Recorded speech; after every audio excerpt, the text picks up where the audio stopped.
Welcome to today's lesson on lines, line segments, and rays. Today we're going to discuss how you can distinguish the difference between these different types of lines and rays. So let's go ahead and get started. We are going to begin today by discussing what a line is. Now remember, a line is represented by having arrows at either end of the line, and this represents that the line will move on infinitely in either direction. It's also important to remember that lines are always perfectly straight. They never have any curves or turns to them. Alright, so let's go ahead and discuss a line. When you're labeling a line, you can label it using any 2 points which the line passes through. For example, we can label this line AC because this line passes through both of these points. And to write the symbol, we would write our 2 points the line passed through, AC, with a picture of a line above it. And that lets us know that this is line AC. Now there are many other names for this line because we have more than 2 points. We could also call it line AB, BC, or even go in the other direction and call it line CB or BA. As long as we make sure that we label it correctly by putting our line symbol above it. Let's go ahead and discuss line segments. Line segments are very similar to lines. The difference is, instead of going on for infinity and being represented by arrows on either end, line segments have a clear beginning and end, and we mark those with end points. These dots that you see here that are represented by our letters are end points. So, from A to B is a line segment, and we would call that line segment AB. And we would write this very similarly to how we would write a line.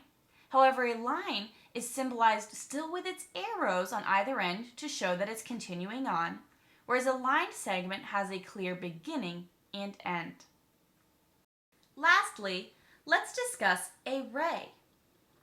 A ray starts at an end point and then continues on for infinity. Now, when we're writing the symbol for a ray, you always start with your end point. So we're going to list B first. And since the ray is moving past C, we're going to put C with our ray symbol above it. Now, if we were trying to label ray BA, we would label it as BA since we started with B, but our arrow would still be pointing to the right, representing a ray. Let's go through a few practice problems together. To start, I want you to identify a line in this diagram. Now there will be more than one to identify, but let's go ahead and start by looking for 2 arrows that would represent a line. Now as you can see, we have 1 arrow here and 1 arrow here representing a line. So we can choose any 2 points on this line to label it. We also have an arrow at this end and this end of this line. So we could also choose any 2 points from this line to label it as well. So let's go ahead and start with our first line and choose 2 points to label. Let's call this line RB. So I'm going to label RB and make sure I put the line symbol above it. Alright, let's go ahead and see if we can identify any line segments. So for line segments, we're going to be looking for any 2 points or endpoints that are within a line. So I'm going to look for 2 points. I'm going to use T and S because we have 2 endpoints that are on the same line. So I'm going to write T, S, and put my line segment symbol above this line segment. Now it's important to remember that there are many different line segments in this diagram. Any 2 endpoints within the same line can be labeled as a line segment. Lastly, let's discuss a ray. When searching for a ray on this diagram, we have 4 different options because we have 4 ends of lines that can reach out.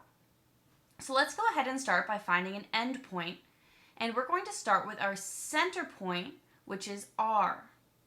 So when we're labeling our array, we're going to make sure that we put R first because that's the end point on our array. Now we are going to move and we're going to do Rx for our array. So my next endpoint that I pass by is X, and then the array symbol is going to go directly above Rx. Let's take a moment to review what you've learned in today's lesson. Remember, a line will be represented by having arrows on either end of the line to represent that it goes on infinitely in either direction. A line also will always be flat and straight and never have any turns to it. When labeling a line, you're going to choose any 2 points on the line. For example, we can choose points P, S. So I will label P, S, and I will put the line symbol above it. Next, let's review line segments. Line segments are any 2 endpoints that are within a line. For example, P, W. This has a beginning point and an end point, so that represents a line segment.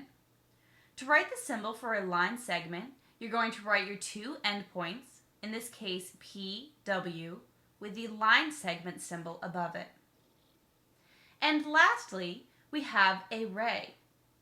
A ray starts with an endpoint and ends with a line moving on in infinity. So let's go ahead and start with endpoint P, and we are going to have ray PS. So to write this, we start with our endpoint P, and it's moving in the direction of S, and we put our ray symbol above it.